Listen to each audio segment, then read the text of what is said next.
So when this is the odds and ends, like I said, the very first thing we're gonna talk about theme music. Do you use it? It depends on the show. Sometimes your shows do not require a very much music. When I do Just Josh, I go right into the conversation, and I almost always go right into the conversation because it is the best way to do it. Um, I treat it like that because it allows me to basically um, handle completely and totally the whole process of just the feel of the show. You can set a tone on that right away.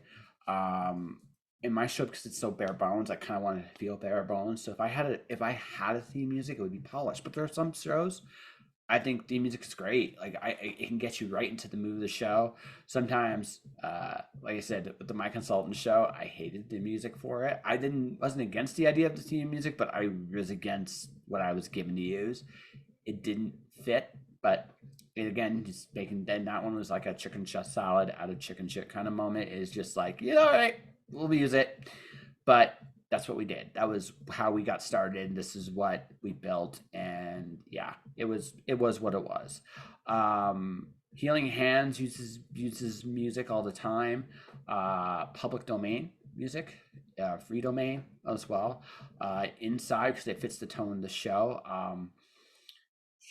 The Healing Hands has a massage therapy show. Massage therapy, there is a tendency to when you're in there to actually have music, so we thought it would be a great thing.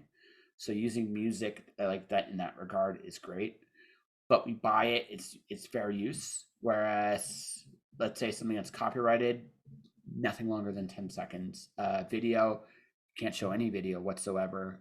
That's probably the other thing I'm going to talk about from a legal standpoint.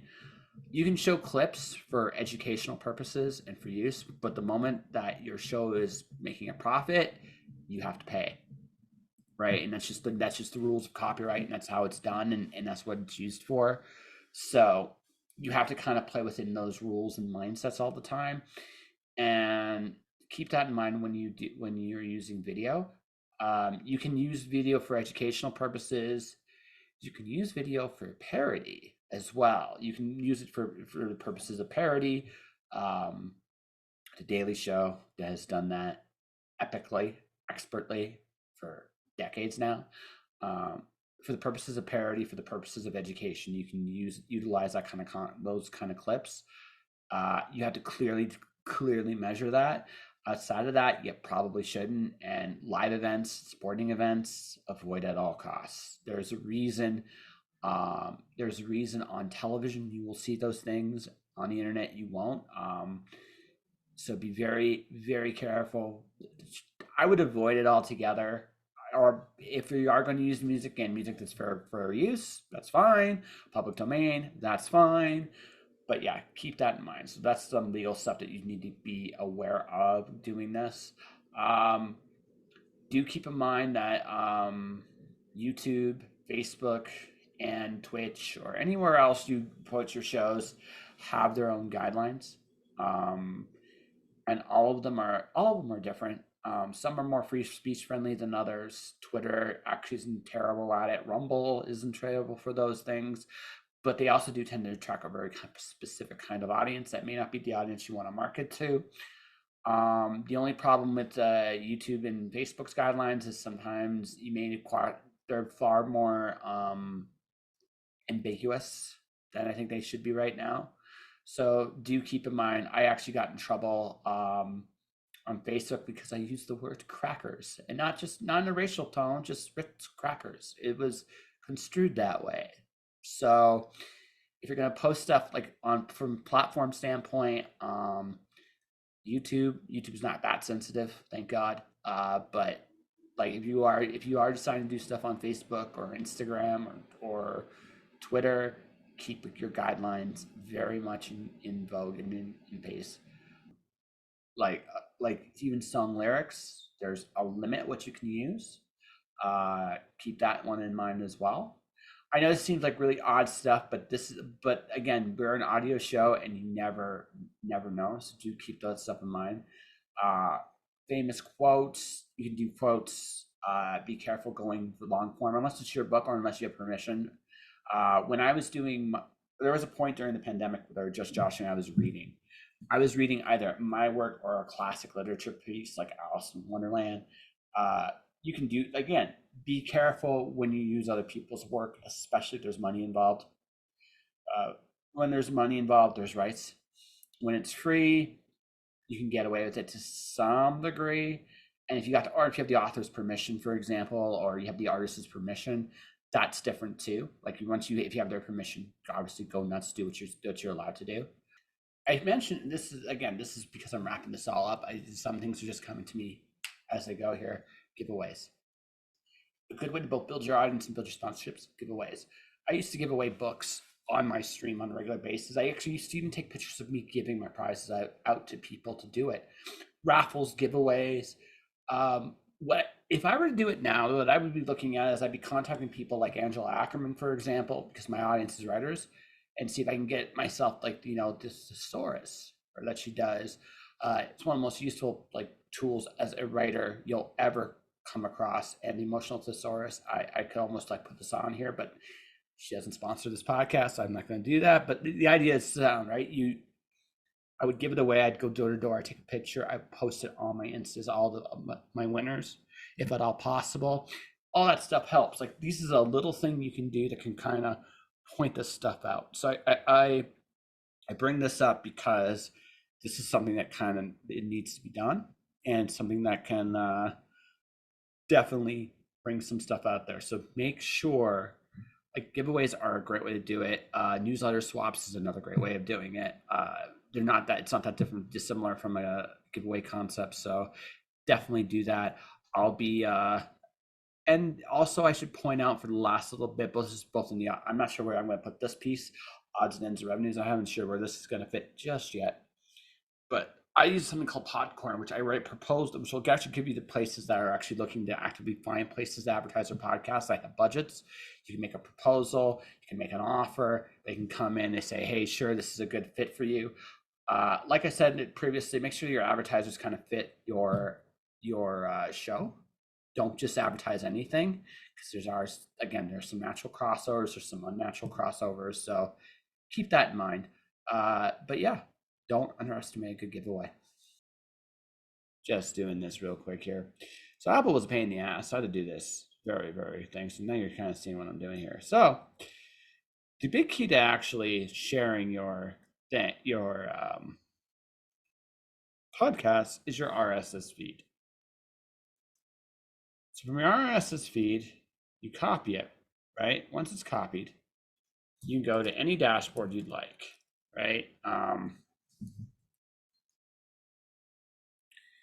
Now I've already logged in and done all this. It's been eons and eons, but I've already recorded this. Basically, what happens is it'll allow you then to go to your podcast directories, which I'm on a ton of them. So I'm gonna have to register a YouTube podcast, and that's gonna be a pain in the butt because I did a sponsorship thing a long time ago, right? But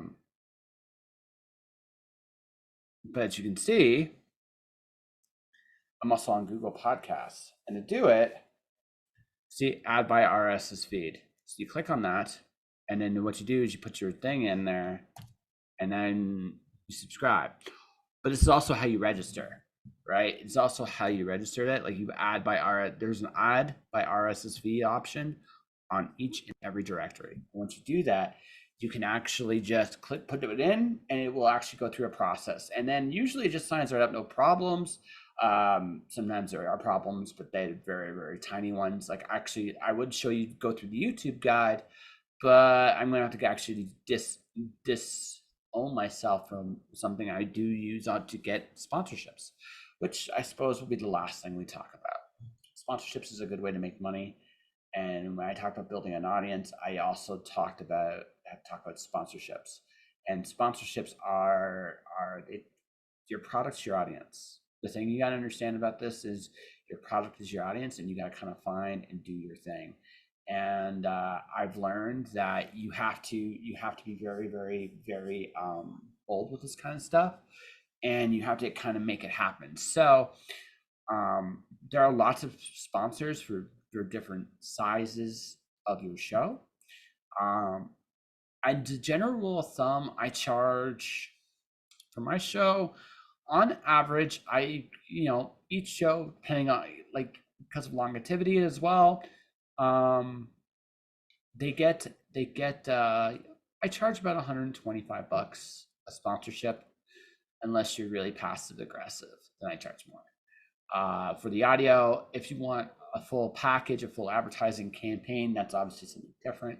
But for just my show, I tend to give you a month's worth of like sponsorship for about 125 bucks US. So I have the numbers generally for it. I put it throughout all my platforms, all my streams, so I definitely get the word out there. Um, Results may vary, but that's basically it. Those are the big three things to talk about, really, like legal stuff, the music, getting your podcast on stuff, and finally sponsorships. So that's how you make money with podcasts. Is That's one way to do it. The other thing is, and this is kind of like the last thing we're going to talk about for the whole course, and then we're done.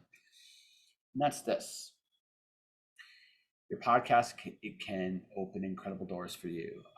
It can help you in a lot of ways. One of the best things about podcasting for me is it's developed my voice. It's made me a better writer and a better listener.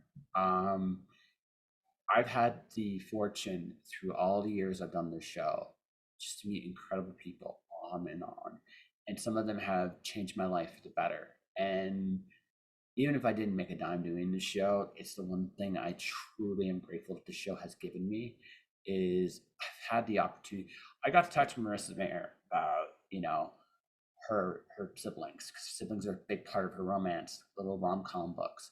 The Beatles is a big thing to her too, which I think was really cool.